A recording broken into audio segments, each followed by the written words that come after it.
opponents have not gained immediate and clear control of the ball, the game must be stopped, and the 24-second violation must be penalized.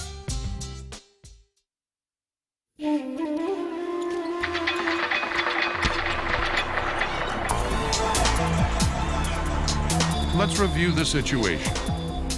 Green 4 attempts a shot for a field goal. The ball does not touch the ring, rebounds from the backboard, and at this moment, the 24-second signal sounds. Green 9 and White 7 fight for the ball, and there is no clear and immediate control of the ball by White 7. 24-second violation by team in green. Ball awarded to team in white for throw-in.